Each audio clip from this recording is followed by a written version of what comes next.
예, 반갑습니다. 한국공인회계사 지한송 회계사고요. 드디어 이제 2부가 시작됐습니다. 자, 2부 간략하게 오리엔테이션 하고 바로 수업 진행하도록 할게요. 2부는 회계를 공부했다고 가정하고 시작합니다. 그러니까 1부를 공부하신 분들이 2부를 공부할 수 있어요. 그런데 간혹 가다가 1부를 공부하지 않으신 분들이 2부를 공부하는 경우가 있거든요. 회계 원리 수준은 듣고 오셔야 됩니다. 그래서 회계 원리 수준을 듣고 오셔야지 2부를 수월하게 공부를 할 수가 있어요. 그러니까 꼭 그 점 명심해 두시고, 자, 2부는 과목이 크게 4가지가 있습니다. 재무분석, 현금흐름 분석, 시장환경 분석, 그 다음에 신용평가 종합 사례인데 사실은 3과목이에요. 사실은 3과목. 왜냐하면 이 신용평가 종합 사례가 요 3가지 내용을 짬뽕해가지고 좀 더 사이즈가 큰 문제로 나오는 거거든요. 그래서 요 3가지만 잘 공부하시면은 요거는 그냥 거저 먹는 겁니다. 조금 몇 번만 연습하시면 돼요. 제가 신용평가 종합 사례와 관련된 내용을 사례 2가지를 통해서 설명을 드릴 거니까 그거 연습하시고 시험장에 들어가시면 그 무리 없이 풀 수는 있을 겁니다. 그러니까 요 3가지를 일단은 메인 잡고 공부하시면 되고, 1부 같은 경우에는 시수가 조금 많고 강의 시간이 길었습니다. 그런데 2부는 1부의 절반에서 한 3분의 2 수준이에요. 점수는 2부가 더 많긴 하지만 좀 1부에 비해서는 쉬워요. 암기가 좀 더 많거든요. 1부는 이해 차원이 좀 밑바탕이 돼야지 또 암기도 가능한 부분이 있는데 2부 같은 경우에는 이해하면 좋은데 이해 못하더라도 그냥 어느 정도 상식선상에서 암기할 수 있는 부분들이 1부보다는 훨씬 많습니다. 그래서 시수가 조금 1부에 비해서는 작습니다. 그 점 확인하시고, 각 과목별 간략한 설명은 여기 있는데요. 일단 재무 분석이 가장 메인이에요. 가장 메인이면서 가장 쉽습니다. 그리고 암기해야 될 것도 되게 많은데요. 여기서는 뭘 배우냐면 가장 중요한 부분 재무 비율이죠. 그래서 비율 분석. 요게 핵심인데 이 비율을 암기만 잘 해도 상당히 많은 문제들을 풀 수 있다. 유동 비율, 당좌 비율 등등 부채 비율 여러 가지 비율들을 우리가 공부를 할 거예요. 그래서 비율 분석이 여기서는 핵심이고요. 나머지 주제들도 있긴 하지만 가장 핵심적인 내용은 학습 내용은 비율 분석이다 라는 말씀 드리고, 그 다음에 현금 흐름 분석, 이거는 그 앞에 있는 재무 분석에 비해서는 조금 어려워요. 그러니까 현금 흐름표를 잘 이해해야 되고 현금 흐름을 계산하는 그 과정을 잘 공부를 하셔야 되거든요. 물론 이해를 해드리려고 제가 1부에서도 이해 차원에서 많은 설명을 드리잖아요. 얘도 이해 차원에서 많은 설명을 드리지만 결국은 1부도 마찬가지고 2부도 마찬가지지만 공식 암기한 다음에 그걸 적용하는 훈련, 그게 훨씬 더 중요하거든요. 그래서 현금흐름 분석에서 제가 앞단에다가 여러 가지 이해 차원의 내용들을 막 설명드리겠지만 결국은 문제를 풀 때는 어떤 일정한 공식 하에서 일정한 어떤 왁구라고 하죠. 그 공식과 왁구 하에서 문제를 적용하는 훈련만 잘 하시면 되겠습니다. 아시겠죠? 그래서 현금흐름 분석이 있는데 이게 문항수가 좀 많습니다. 좀 많아요. 그 다음에 시장환경 분석은 이거는 경제학이라고 보시면 될 것 같아요.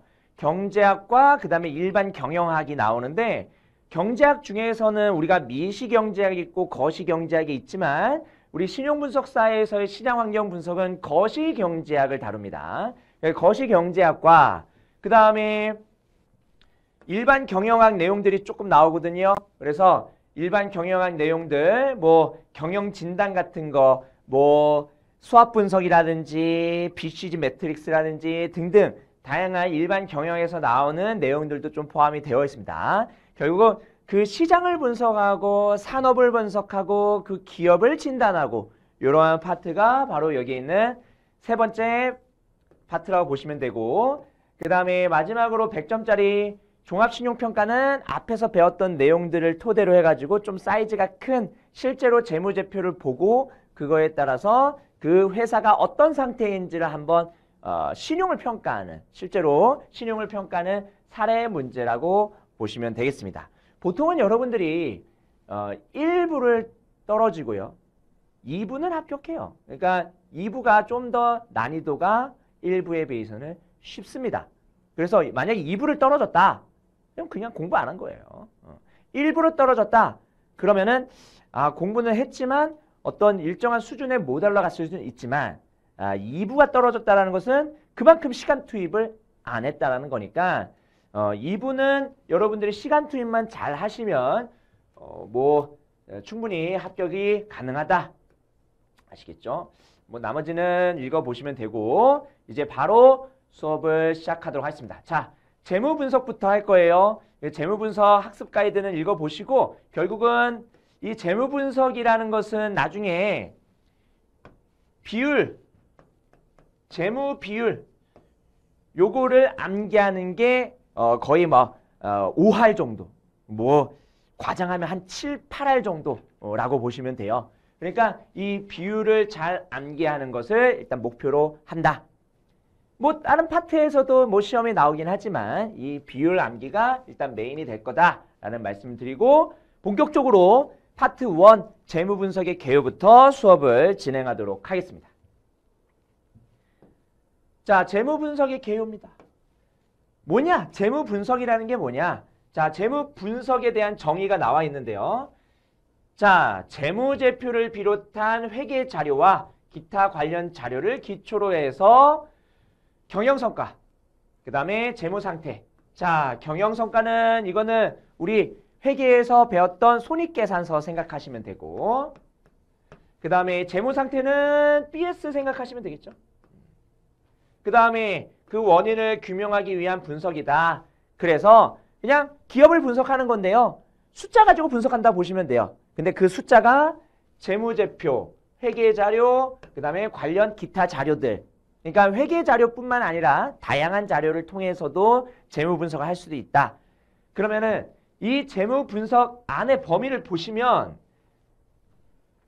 일단 재무제표 분석이 있고요. 재무제표 분석은 재무제표를 활용하는 거죠. 여기서 재무비율 분석이 나옵니다. 이게 가장 우리가 해야 될 일이고, 그 다음에 재무분석. 자, 재무분석은 이 재무제표 분석을 포함해서 계량화된이라는 말이 뭐예요? 이게 숫자죠, 숫자. 숫자로 된 자료를 가지고 분석한다. 이게 재무분석이에요. 그러니까 재무분석 안에 재무제표 분석이 포함되어 있다라고 이해하셔도 되겠죠. 재무분석이 재무제표 분석을 포함하고 있는 좀 더 넓은 개념이다. 경영분석은 더 넓은 개념. 비계량적인 자료까지 분석한다. 품질, 능력 이런 것들은 숫자로 표현할 수가 없는 것들이잖아요. 그래서 질적인 요소라고도 표현하기도 하거든요. 비계량적인 자료가 질적 요소라고도 얘기하고, 계량화된 자료는 양적 요소 이렇게도 우리가 부를 수 있잖아요.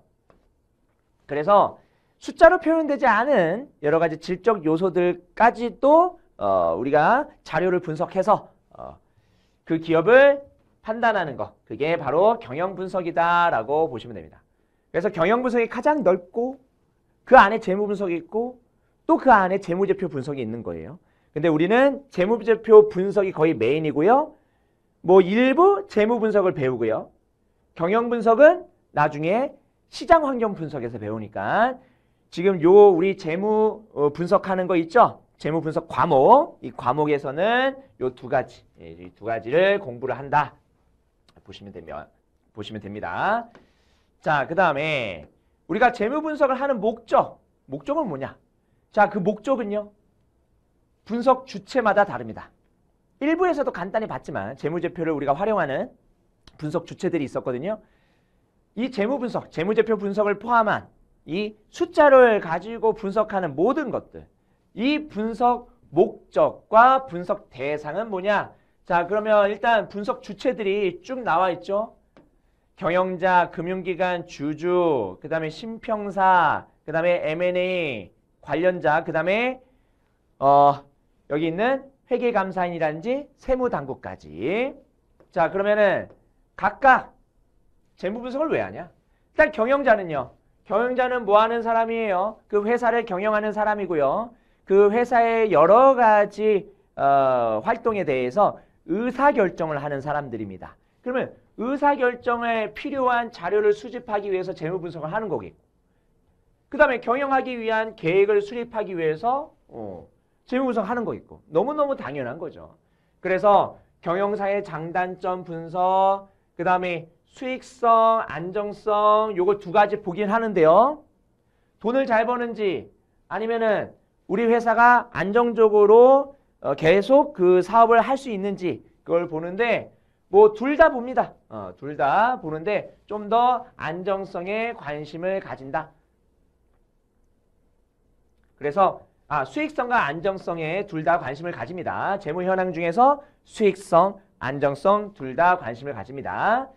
그래서 수익성, 안정성 두 개를 잘 조화롭게, 수익이 많이 나면은 그만큼 기업이 위험에 처할 수도 있고, 수익을 적게 내면은 기업은 좀 안정적일 수도 있거든요. 이게 약간 상충관계예요. 이걸 적절하게 관리를 하는 게 또 경영자의 역할입니다.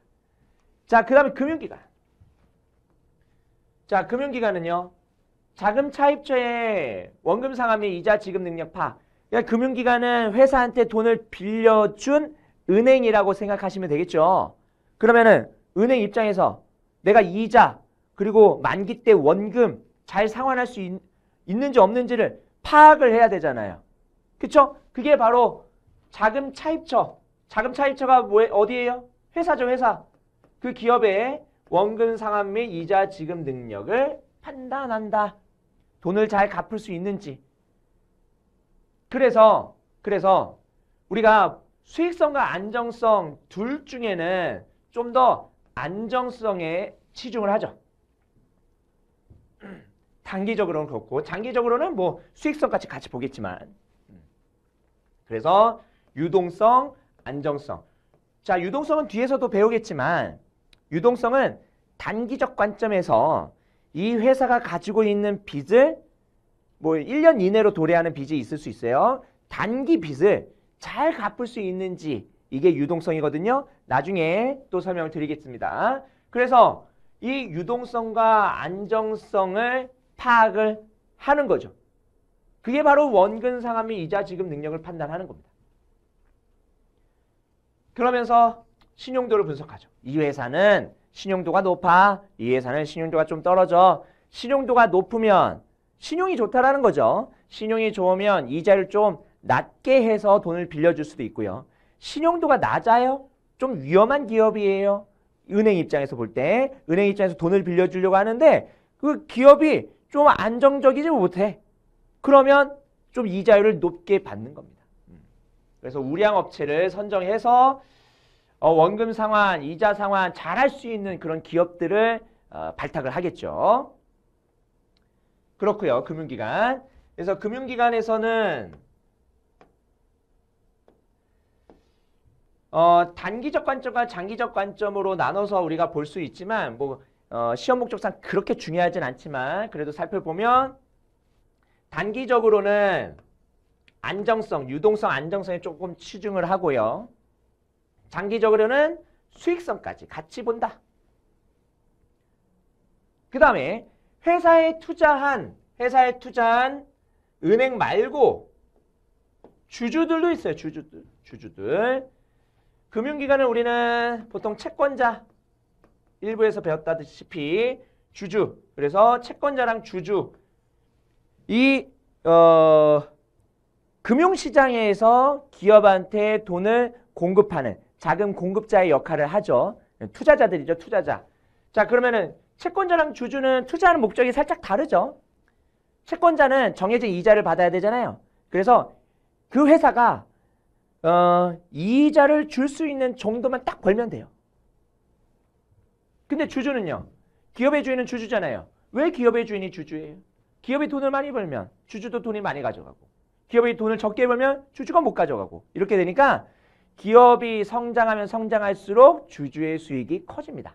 채권자랑 느낌은 많이 다르죠. 투자자긴 투자자인데 채권자는 정해진 이자, 주주는 채권자 주고 난 나머지 다. 이런 식으로 우리가 두 가지, 이 두 주체를 분류할 수 있습니다. 그래서 주주들은요, 당연히 주식 샀잖아요. 주식 매매에 필요한 정보를 수집해야 되고요. 그 다음에 포트폴리오를 구성하고 수정에 필요한 정보들을 수집한다. 여기서 포트폴리오라는 것은 뭐예요? 여러 가지 주식들을 짬뽕해서 바구니에 담는 것을 얘기하죠. 그래서 여러 가지 주식에 분산 투자하는 것을 우리가 포트폴리오라고 부르죠. 그래서 분석 대상은 그 회사의 예상이 배당 성향. 배당 성향은 뭐예요? 단기 순이익 중에서 단기 순이익 중 몇 퍼센트를 배당 주는지, 배당을 얼마나 주는지 비율로 나타낸 거예요. 그래서 만약에 단기 순이익이 100원이에요. 근데 배당을 40 줬어요. 그러면 나머지는 뭐 하는 거예요? 단기 순이익 중에서 배당 40 주면 나머지는 유보하겠죠. 유보가 60이에요. 그러면 여기서는 배당 성향이 얼마라고 볼 수 있을까요? 그럼 여기서는 배당 성향이 40%. 배당 성향이 40%. 그 다음에 유보율이 60%. 이런 식으로 우리가 비율을 나눌 수 있겠다. 배당 성향. 그 다음에 할인율. 할인율은 우리 시장 이자율 정도 생각하시면 돼요. 이 주식에 요구되는 수익률. 그래서 우리가 미래 현금 흐름을 할인해서 어떤 가치를 구할 수 있잖아요. 일부에서는 우리가 사용가치라는 것을 우리가 배웠었고, 어쨌든 미래의 현금 흐름을 현재 가치를 할인해서 그 주식의 가치, 자산의 가치를 구할 수 있는데 그때 쓰이는 이자율이 할인율입니다. 그 다음에 기업의 재반, 경영 활동 등을 우리가 분석할 수 있고요.